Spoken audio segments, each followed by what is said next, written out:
শুরু করেন। আসসালামু আলাইকুম রহমতুল্লাহ বারাকাতুহু।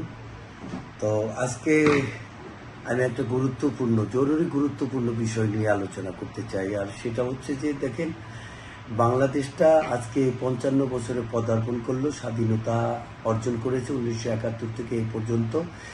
এই এই বয়সে অর্থাৎ 55 বছর বয়সে যারা এখন পর্যন্ত স্বাধীনতা অর্জন করেছে এবং এর এর চেয়েও অনেক কম বয়সী অনেক রাষ্ট্র যারা অনেক অর্থনৈতিক দিক থেকে, সমৃদ্ধির দিক থেকে তারা অনেক দূর এগিয়ে গিয়েছে পৃথিবীতে, কিন্তু বাংলাদেশ এখনো ধুঁকে ধুঁকে চলছে, খুঁড়িয়ে খুঁড়িয়ে চলছে। এটার কারণটা কি?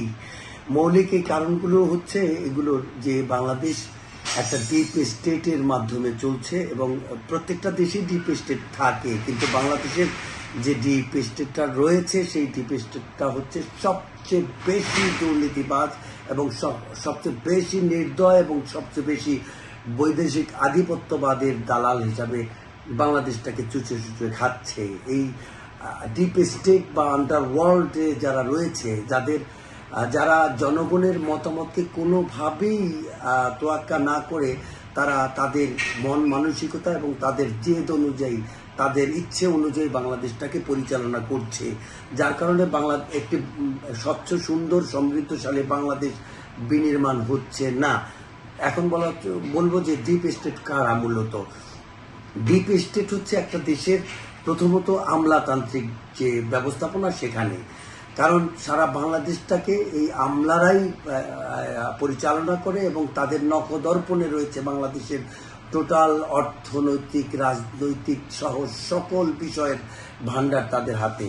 তো তারা এই তাদের জনগণের যে ডিমান্ড, রাষ্ট্রের যে ডিমান্ড, যে স্বচ্ছতা, জবাবদিহিতা এবং জনগণের রাষ্ট্র, ডেমোক্রেটিক যে থিম, সেই জনগণকে তারা সম্মান, শ্রদ্ধা কোনো কিছু করছেন না।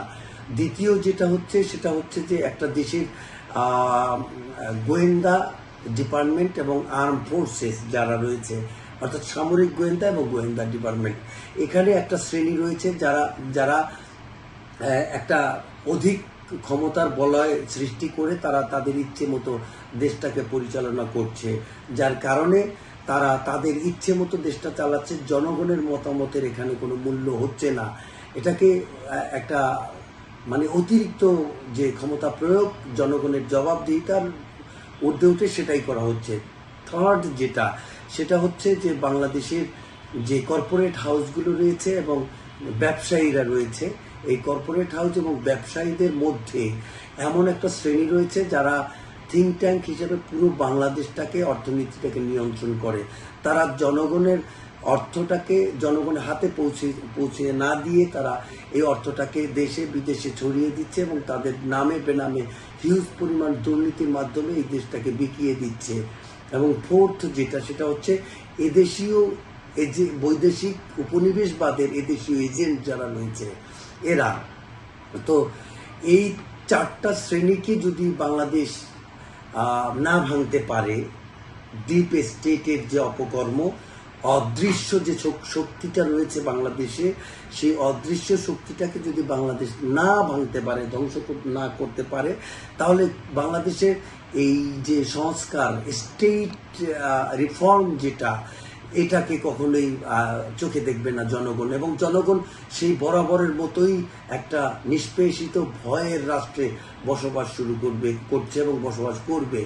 কারণ এদেশের এই ডিপ স্টেটগুলো রাজনৈতিক দলগুলোকে নিয়ন্ত্রণ করে এবং তারা এই রাজনৈতিক দলের মধ্যে ক্যাডার সিস্টেম, ভয়ের একটা রাম রাজত্ব কায়েম করে জনগণকে ভয়ের মাধ্যমে শাসন করতে চায় এবং জনগণকে অর্থনৈতিকভাবে নিষ্পেষিত করে এবং জনগণের ন্যায্য যে হিস্সাটা রয়েছে এবং জনগণের যে মৌলিক অধিকারগুলো রয়েছে, খাদ্য, বস্ত্র, বাসস্থান, শিক্ষা, চিকিৎসা, নিরাপত্তা এবং গণতান্ত্রিক যে অধিকারগুলো রয়েছে সেগুলো ভুলণ্ঠিত হচ্ছে।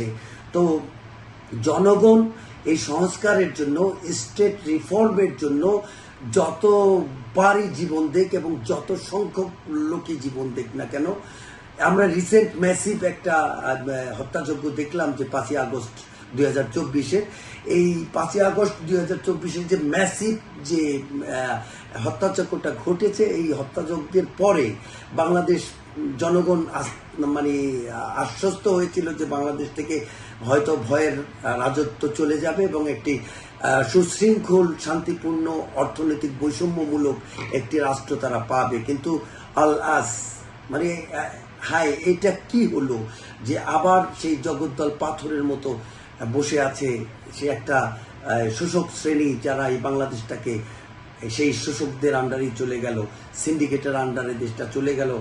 জনগণ সেই যে বোকা আমরা রয়ে গেলাম, সেই বোকাই রয়ে গেলাম, আমাদের অধিকার আর পাচ্ছি না।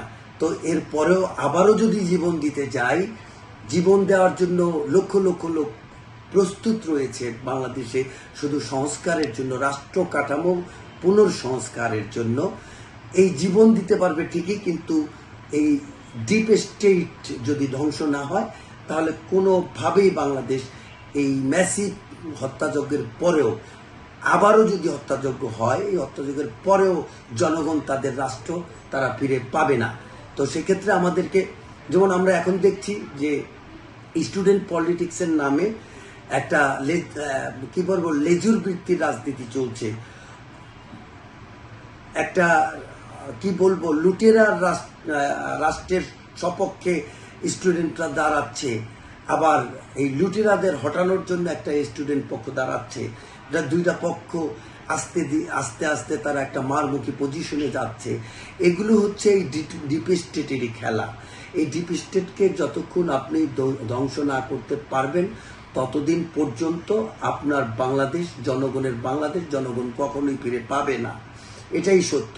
তাহলে আমাদের প্রথমত যে বিষয়টাকে সবার আগে প্রাধান্য দিয়ে করতে হবে, সেটা হচ্ছে যে আমাদের দেশের যে যারা ডিপ স্টেট নামে খ্যাত রয়েছেন, ডিপ স্টেটে তারা তাদের যে অশরীরী যে ক্ষমতাটা প্রয়োগ করছেন, অদৃশ্য যে ক্ষমতাটা প্রয়োগ করছেন, জনগণের মতামতকে যারা অবজ্ঞা করছেন এবং জনগণের সাথে বেয়াদবি করছেন, গণভোটকে যারা প্রত্যাখ্যান করছেন, জনগণের ম্যান্ডেট যারা প্রত্যাখ্যান করছেন, তাদের বিরুদ্ধে আমাদেরকে সোচ্চার হতে হবে এবং একটি অবাধ, সুষ্ঠু, গণতান্ত্রিক বাংলাদেশ বিনির্মাণের জন্য এবং জনমতের ভিত্তিতে রাষ্ট্র পরিচালনার জন্য, জবাবদিহিতার ভিত্তিতে রাষ্ট্র পরিচালনার জন্য অবশ্যই ডিপ স্টেটের অনৈতিক ক্ষমতা খর্ব করতেই হবে, ধ্বংস করতেই হবে। এটার জন্য যদি কেউ আমার উপরে রাগ হন এই কথাটার উপরে, তার জন্য আমি ক্ষমা প্রার্থী। কিন্তু আমার দৃষ্টিতে মনে হচ্ছে যে একটা গাছ হচ্ছে একটা রাষ্ট্র, এবং সেই রাষ্ট্রের ডালপালাকে যতই আপনি তেল মালিশ করেন, যতই আপনি সেখানে সার বীজ দেন, যাহা কিছুই দেন না কেন, পানি যাহা কিছুই দেন না কেন, যদি গোড়া ঠিক না হয়, তাহলে ওই গাছটা আর বাঁচবে না, ওই গাছটা তার সুস্থ সবল দেহ পাবে না। ঠিক বাংলাদেশটাকে যারা যে জায়গায় দাঁড়িয়ে রয়েছে আমলাতন্ত্রের মাধ্যমে, তারপরে সামরিক, গোয়েন্দা এবং ডিফেন্স মাধ্যমে, এবং কর্পোরেট এবং ব্যবসায়িক হাউসের মাধ্যমে, এবং শেষ হচ্ছে যে পররাষ্ট্রনীতিতে আমাদের যে উপনিবেশবাদ অর্থাৎ প্রতিক্রিয়াশীল রাষ্ট্রগুলো আমাদের দেশে শোষণ করার জন্য আধিপত্যবাদী যে আচরণ সেগুলো প্রকাশ করে আমাদেরকে শোষণ করার জন্য যারা এই করছেন, আমাদেরকে প্রভাবিত করছে, এই চারটা শ্রেণীকে আমাদেরকে অবশ্যই সতর্ক দৃষ্টি রাখতে হবে শ্রেণীর প্রতি, এবং তাদেরকে ধ্বংস করে গণতন্ত্রকে পুনঃপ্রতিষ্ঠা করতে হবে এবং জনগণের রাষ্ট্র জনগণের হাতে পৌঁছে দিতে হবে। তো সবাই ভালো থাকবে, সুস্থ সুন্দর থাকবে, এবং আমাদের নতুন প্রজন্মের জন্য একটি সমৃদ্ধ বাংলাদেশ রেখে যাওয়ার জন্য আপনারা অবশ্যই সচেতন থাকবেন। সবাইকে আবারও সালাম ও শ্রদ্ধা জ্ঞাপন করছি। আসসালামু আলাইকুম ওয়া রাহমাতুল্লাহি ওয়া বারাকাতুহু।